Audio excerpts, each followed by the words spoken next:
प्रभु के नाम की स्तुति हो, धन्यवाद हो। आइए हम पढ़ते हैं मत्ती 5 अध्याय उसकी 9वीं आयत। धन्य हैं वे जो मेल कराने वाले हैं, क्योंकि वे परमेश्वर के पुत्र कहलाएंगे।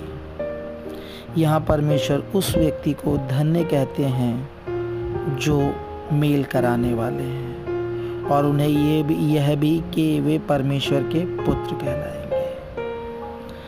हम जब मत्ती 5 अध्याय 3 से 12 तक जब पढ़ते हैं, हम देखते हैं प्रभु कहते हैं,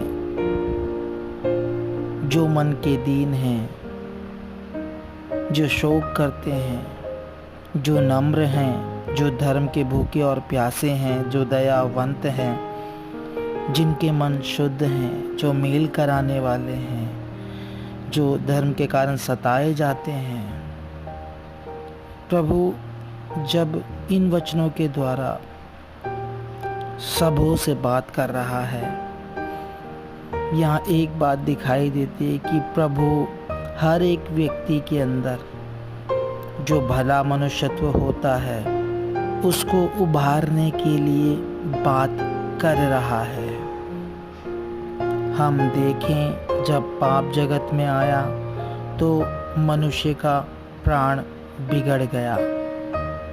बिगड़ने के कारण मनुष्य भला करना चाहता है। जो बातें यहाँ अभी बोली गई हैं वो सब उसके अंदर हैं, वो करना चाहता है, वो ऐसे होना चाहता है, पर परमेश्वर से दूर होने के कारण मनुष्य कर नहीं पा रहा है, क्योंकि लोगों के पास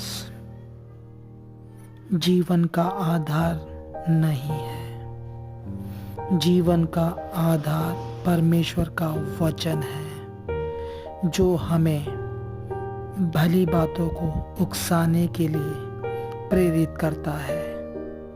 हम संसार में जब देखते हैं लोगों को, तो एक बात दिखाई देती है, जैसे को तैसा, उसने ऐसा किया तो मैं भी ऐसे करूँगा, यानी बदला लेने की इच्छा। लेकिन हम जब परमेश्वर के वचन में पढ़ते हैं तो परमेश्वर बदला लेने के लिए कभी नहीं बोलता। क्यों? क्योंकि हम उसी में से निकले हैं, उसी के बनाए हुए हैं हम।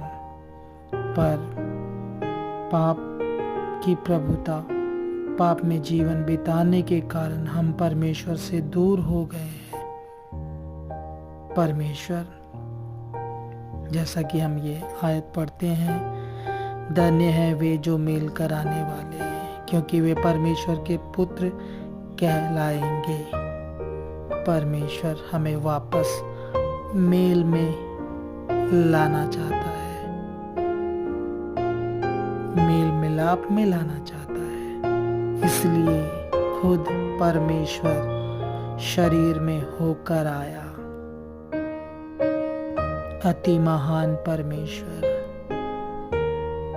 जो तीसरे स्वर्ग में भी नहीं समाने पाता, जिसकी उपस्थिति से पर्वत धधकने लगते हैं, जिसकी आवाज से चट्टानें तड़क जाती हैं, वो हम पापियों के लिए शरीर में होकर आया, देह में होकर जन्म लिया, मनुष्य बनकर पृथ्वी पर, भूमि पर, जमीन पर हमारे लिए चला। आज्ञाओं को माना।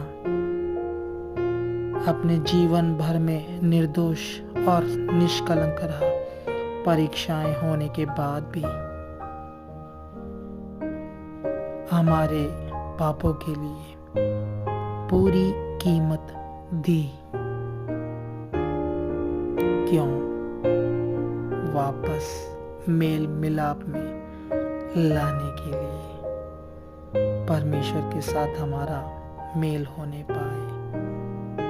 हम जब ये आयत पढ़ते हैं, धन्य है वे जो मेल मिलाप कराने वाले हैं, क्योंकि वे परमेश्वर के पुत्र कहलाएंगे। हम जितने भी लोगों के पास परमेश्वर का वचन पहुंचा है, जिन्होंने भी उसको स्वीकारा है, उसकी इच्छा के अनुसार चलते हैं,